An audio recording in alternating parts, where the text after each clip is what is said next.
சூரியனின் ஒளிக்கே அயோத்திதான் காரணமா? கம்பரின் கற்பனையில் காணுங்கள். நண்பர்களே வணக்கம். போன பாடல்ல நம்ம அயோத்தி நகரத்தோட ஒளி தேவலோகத்தையே பொன்னுலகமா மாத்துச்சுன்னு பார்த்தோம். அடேயப்பா, என்ன ஒரு வர்ணனை! ஆனா கம்பர் அதோட நிறுத்தல. இப்போ அந்த நகரத்தோட பிரகாசத்தை இன்னும் ஒரு படி மேலே கொண்டு போய் வானத்துல வலம் வர்ற சூரியனே அந்த நகரத்தோட நிழல்தானோன்னு ஒரு கேள்வியை நம்ம மனசுல விதைக்கிறார். இது எப்படி சாத்தியம்? வாங்க கம்பரோட கற்பனை உலகத்துக்குள்ள பயணிப்போம். எழும் இடத்து அகன்று இடை ஒன்றி எல் படு பொழுதிடை போதலின் புரிசை பொன்னகர் அழல்மணி திருத்திய அயோத்தியாளுடைய நிழல் எனப் பொலியுமால் நேமிவான் சுடர்.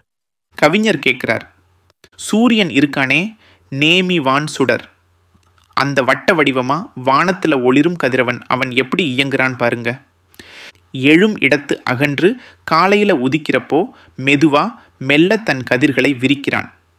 ஒளி கொஞ்சம் கொஞ்சமா பரவுது. இடை ஒன்றி அப்புறம் நடுப்பகல்ல ஓங்கி ஒளி கூடி உச்சியில பிரகாசமா நிற்கிறான். எல் படு பொழுதிடை போதலின் அப்புறம் மாலையாகும்போது பொழுது சாயுற நேரத்துல மெல்ல மெல்ல ஒளி குறைஞ்சு மறைஞ்சு போயிடுறான். இது சூரியனோட இயல்பு தானே. இதுல என்ன புதுமைன்னு நீங்க நினைக்கலாம். ஆனா இங்கதான் கம்பன் தன் கவித்துவ முத்திரையை பதிக்கிறான்.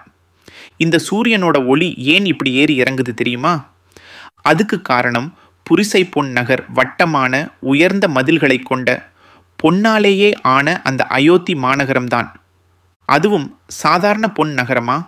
இல்லை, அழல்மணி திருத்திய அயோத்தியாளுடைய நெருப்பை போல ஜொலிக்கிற செம்மாணிக்க கற்களை வரிசை வரிசையா பதிச்சு அழகுபடுத்தப்பட்ட அந்த அயோத்தி மாநகரத்தோட நிழல் என பொலியுமால் நேமிவான் சுடர்.